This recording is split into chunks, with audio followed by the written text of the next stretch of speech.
So as we're now entering the second half of the NHL season, we're just past the midpoint mark, and you're reflecting on where the NHL season's gone. Obviously, still a lot more hockey to be played, but at this point, report card wise, if I tell you which team most pleasantly surprised you in a good way, and which team most disappointed you in NHL at this point, which would you say and why?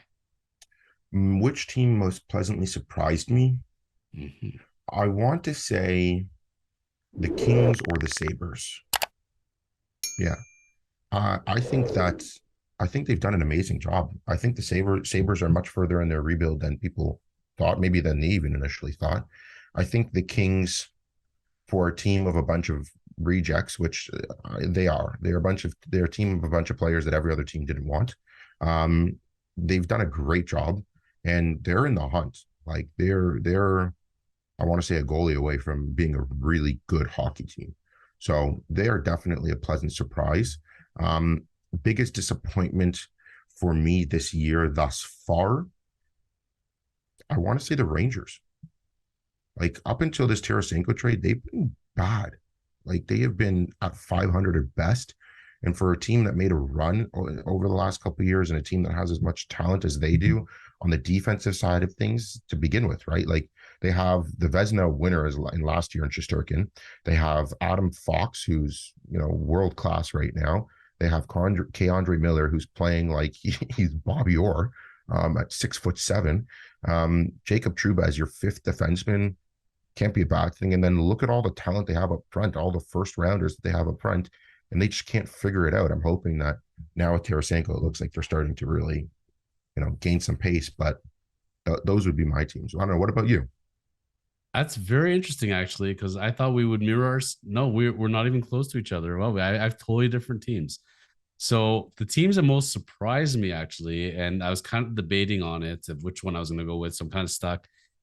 If I had to pick one, I would actually say the Devils and then the Red Wings.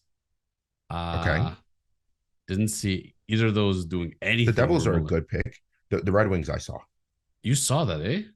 Yeah, Like I my little brother and I have been calling that for years. I mean, Stevie Y, man, can't doubt him. Steve Eiserman, what he built in Tampa, and it is Steve Eiserman. Don't have any mistake about it. I just thought the rebuild was going to take a lot longer. I like Larkin, I like Bertuzzi, but I still thought they're going to stink for a while. And the Devils had talent, but it just seemed like they were in disarray. Maybe because playing, in the same arena as the Nets, maybe it just confuses them. I don't know, but man, they're looking good. They're both teams are really pleasantly really nice, and Devils are saying everybody's making moves. We got to make some moves too, so they're not done yet either. I don't think. And the team that most disappointed me, actually, I would say, and this year and last year, is the Islanders. I just felt that they should be doing more.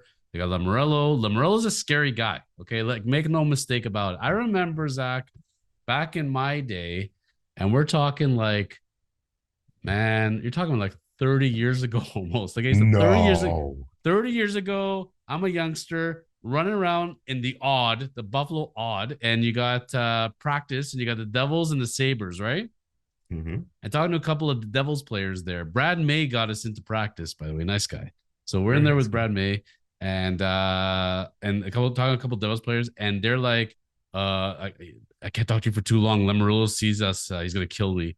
And like Corey Schwab was coming by, and he had a broken stick. It's like, hey Corey, can you pass a stick?